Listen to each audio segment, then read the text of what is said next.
Now let's discuss the second case, that is motion of a charged particle in constant magnetic field. Previously we discussed the motion of a charged particle in constant electric field. Now here we will discuss about the motion of a charged particle only in magnetic field, that means electric field E bar is 0.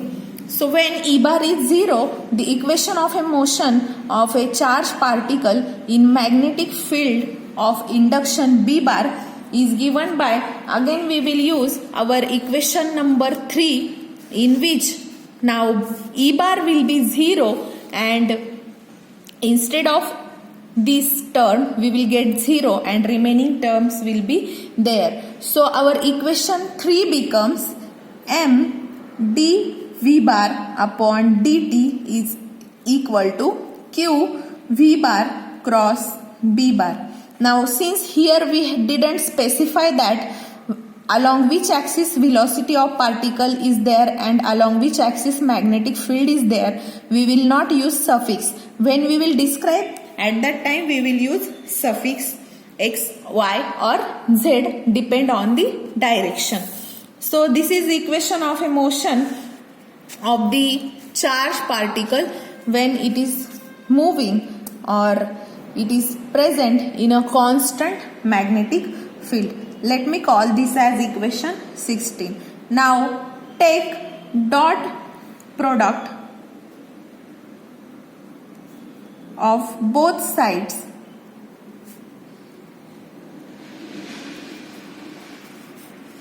of equation 16 with velocity, that is V bar. Now take dot product of V bar on this both side of equation number 16. What we will get? We will get m d V bar dot V bar upon dt is equals to q V bar dot V bar cross B bar. Now here this is scalar triple product, but in case of scalar triple product, when two vectors are same, these scalar triple products become 0. That is property of that scalar triple product. So we will get m d V square, this dot product will be V square upon dt is equals to 0. So here this term is this is 0. This implies me that d by dt of half m V square equals to 0. What we have did? We have written reverse step of this step. Means if you take derivative of half mv square, you will get this term. I have written reverse step. Okay, so this derivative, if you find this derivative, this will comes out to be this much. So instead of this, I can write this term. Now when derivative of any quantity is 0, we say that that quantity is constant. This means half mv square is constant. And what is half mv square? It is nothing but the kinetic energy of that charged particle. This implies me that kinetic energy of the particle when it is moving in a magnetic field, it remains constant.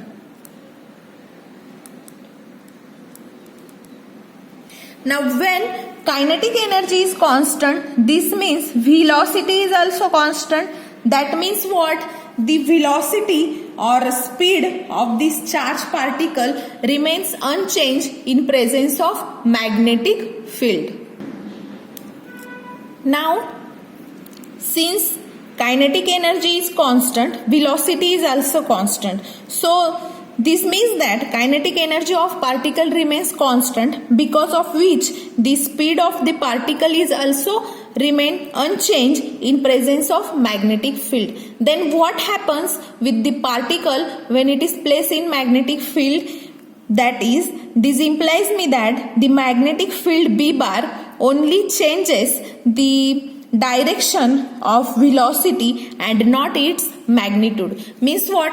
When you place charged particle in magnetic field, this magnetic field will only change the direction of the velocity but not the magnitude of velocity. Means particle will not get accelerate or speed of particle is not change. Whatever speed is given by you, only that speed will be remain same. Only the direction of velocity will change because of the magnetic field. So this is the case. But in case of electric field, the charged particle will change its direction as well as magnitude, that we have discussed. When electric field is parallel, particle will travel straight line, and when it is perpendicular to direction of motion, it will follow a parabolic path. This we have discussed. Now let me take magnetic field along the z axis. So let me draw the diagram. This is our origin. X, Y and Z, these are axes. Now I am going to take magnetic field, that is B, along Z axis, that is I am using suffix here Z, and I will take the velocity of a particle in this direction. Means here there will be no case parallel or perpendicular. This is crossed magnetic field. Means there will be some angle made by velocity and magnetic field. So this is general case. We will not discuss parallel and perpendicular. We will directly discuss in general. So magnetic field is along z axis. So I can resolve B bar as BZ K cap, right? I will use unit vector along z axis is K, along x it is I cap, and along y it is J cap. Now what about velocity V bar? V bar will resolve into three components, that is Vx I cap plus Vy J cap plus Vz K cap. Since it is in crossed way, so in previous case it was parallel to x axis. Here we are taking some angle with the y. So I will resolve it in three components. So velocity is resolved in all three directions, x, y and z. Now let me call this as equation 16. We have called it. So we have to use these both quantities in equation 16. So put in equation 16. So let me write first equation 16. So equation 16 was m dv bar upon dt is equals to q into v bar cross b bar. So this was our equation number 16. I have written it. Now we will substitute the values of V and B. Velocity is resolved in three components, that is Vx, Vy and Vz. So let me substitute value of V, that is Vx I cap plus Vy J cap plus Vz K cap. This will be equal to Q into what is velocity now? It is Vx I cap plus Vy J cap plus Vz K cap, and it is crossed with B bar. Now B bar is what? Bz K cap, that is along Z axis. So I will take its cross product Bz K cap. Now if you use the cross product, property of cross product, let's separate these terms. What we will get? We will get m dvx upon dt I cap plus m dvy upon dt J cap plus m dvz upon dt K cap. Now this will be equal to, now we have to take this cross product. So first take this cross product with this term, then this term and again this term. So we have to take 3 cross product. Now what we will get here, Vx. Now I will write it on next line because there is no enough space for me. So Q as it is into now Vx I cap cross Bz j cap. Now what will be I cap cross k cap?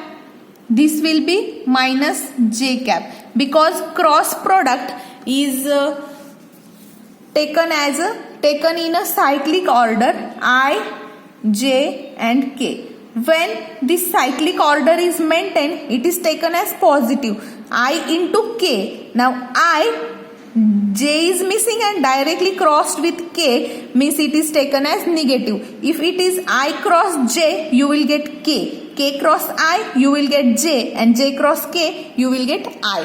So this is property of cross product. So I cross k is minus j, then j cross k. J cross k will be I. So j cross k, it will be I cap. And last is k cross k, but self cross product is 0. So this is property.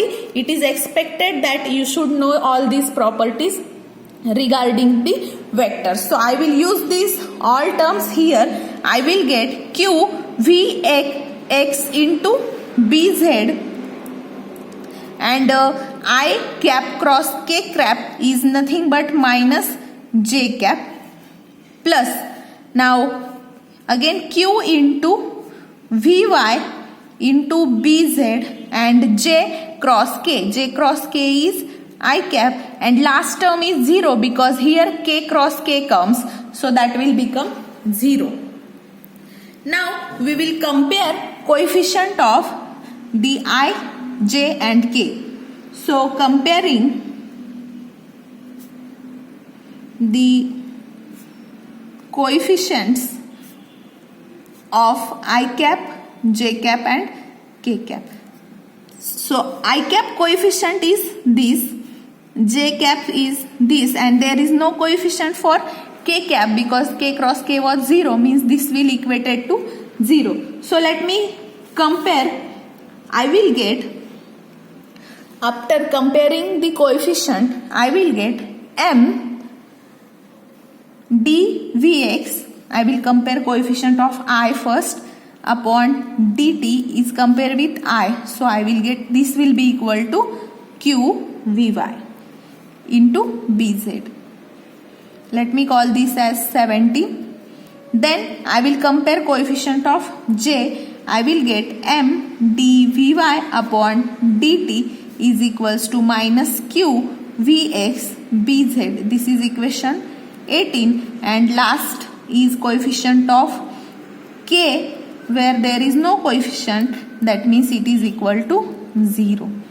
Now from this equation 17, 18 and 19, I will take this m on RHS for each equation. I will get dvx upon dt is equals to q upon m bz into vy. I am writing in this way. So I will call this as equation number 20. I will give sequentially the numbers. First let me write. So dvy upon dt is equals to q bz upon m. Here there will be minus sign. So minus into vx, and last is dvz upon dt is equals to 0. Let me call this as 21 and this as 22. So these are some different equations. Equation number 20, 21 and 22. From in this equation, I will put q bz upon m as omega. Means instead of this bracket, I will put omega. I will get equation 20 will implies me that dvx upon dt is equals to omega vy. Let me call this as 23, and very quickly I will write remaining equation that is 21 will be implies me dvy upon dt is equals to minus omega vx. Let me call this as 24, and equation 22 will remain as it is since there is no this term qbz upon m. So this will be equal to 0. So these are some equations. Now if you observe equation 23 and 24, these are coupled equations. What do you mean by coupled equation? So see here, dvx upon dt means acceleration. So acceleration along x-axis is depend on the velocity along y-axis.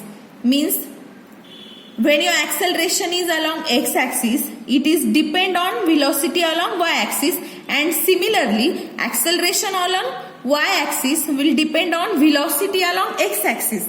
That means these two equations are the coupled equation. Now if I differentiate equation number 23 with respect to t. So let's differentiate equation 23 with respect to t. We will get d square vx upon dt square equals to omega dvy upon dt.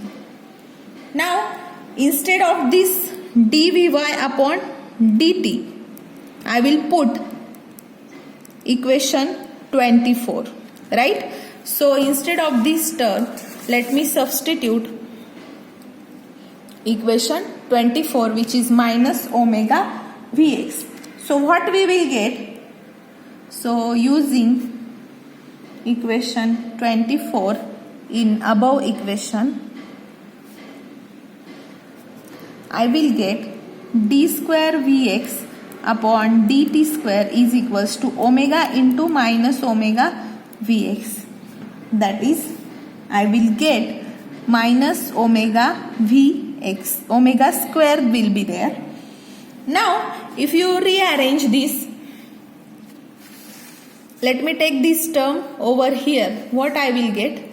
I will get d square vx upon dt square plus omega square vx equals to 0. Let me call this as equation 26. So this equation is very similar to equation that is known as second order differential equation. So this is second order differential equation. In SY we have seen these types of equation for which we have calculated solution. So it is expected that you know those things.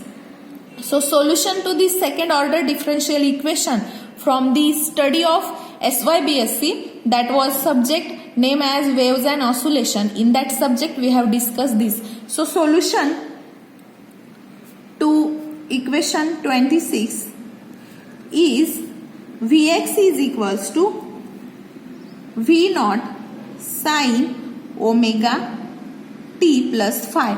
We have taken reference of SYBSC. Let me call this as equation 27. So if I differentiate this equation 27 with respect to t, we will get dvx upon dt is equals to V naught is constant. Now here derivative of sine is nothing but cos omega t plus phi. Now again here omega t, its derivative will be omega. Let me write it over here. Now let me say this is equation 28. Then put equation 23 in 28. So what was our equation 23? This was equation 23. That is dvx upon dt is omega vy. Means instead of this I can write omega vy. So let's write omega vy is equals to omega v naught cos omega t plus phi. Cancel the similar terms. We will get vy is equals to v naught cos omega t plus phi. Let me call this as equation 29.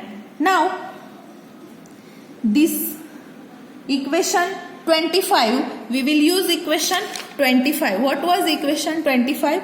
This is equation 25. So let me write equation 25 is what? dvx upon dt is equals to 0. Now let me integrate this equation.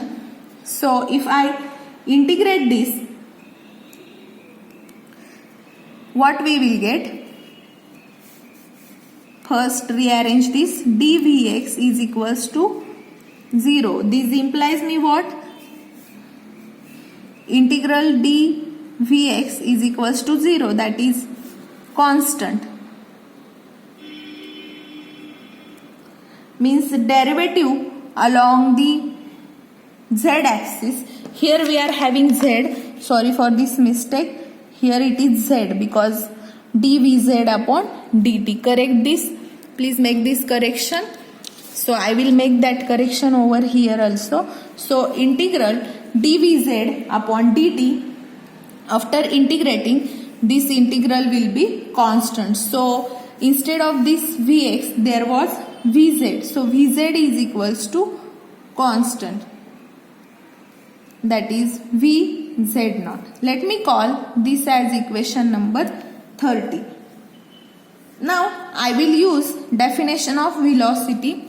Velocity along x is nothing but dx upon dt, distance upon time, rate of change of displacement with respect to time. So these are definitions you know very well.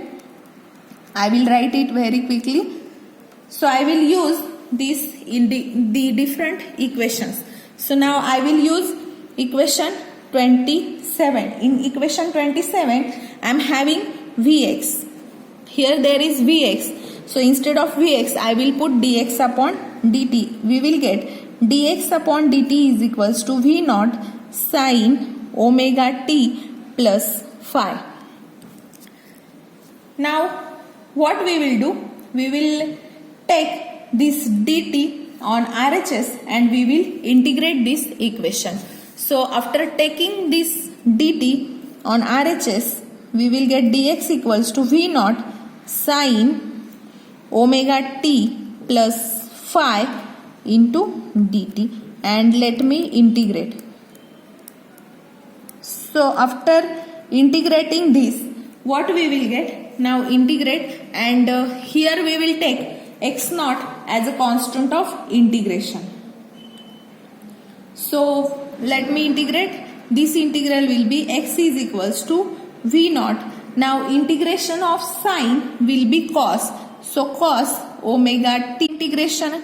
Again this term remain because it is function of t. Then what is integration rule? First integrate sine, then divide by its derivative. This angle's derivative is what? Omega. So I have to divide this by omega, and I will take constant of integration as x naught. So please note here that x naught is constant of integration. Now here I can say that this, I will take this x naught on LHS. I will get x minus x naught is equals to V naught upon omega cos omega t plus phi. Let me call this as next equation number 31. This is very important equation. We are going to use this equation. Now this is equation 29. Now instead of Vy, we will use dy upon dt in equation 29. So using equation 29, from 29 was Vy is equals to, I will write it very quickly, V naught cos omega t plus phi. Now instead of Vy, I will use dy upon dt. And in the similar way, just like equation number 27, we will do this procedure for equation number 29. So I will do this procedure very quickly. Now you know very well what to do. So dy upon dt cos omega t plus phi. Take this dt on RHS, you will get dy is equals to v naught cos omega t plus phi into dt. Now integrate this and I will take constant of integration as y naught. So this integral will be y is equals to v naught. Now integration of cos is minus sine. So minus sine omega t plus phi and divide by derivative of this angle. Its derivative will be omega. So this is integration of this equation. Now here take this y naught on again LHS. You will get y minus y naught is equals to minus v naught upon omega sine omega t plus phi. So this is another equation. Let me call this as 32. So let me write equation 31 also. 31 was x minus x naught is equals to, I am going to write 31 in same page because I will need it. So I am going to write v naught omega cos omega t plus phi. So this was our equation 31. We are going to use this equation, and the last equation was equation 30. So from equation 30 was this: Vz is equal to Vz naught. So let me write equation 30 as Vz is equals to Vz naught. So here this Vz is written as again dz upon dt from previous things. So we will get Vz naught. Now integrate this. So take this dt. First take dt on RHS. So dx will be equal to Vz naught dt. Now integrate this. You will get integral dx is equals to Vz naught integral dt. And I will take constant of integration z naught. So this here it is z. So this integral will be z Vz naught t plus z naught. So this is equation 33.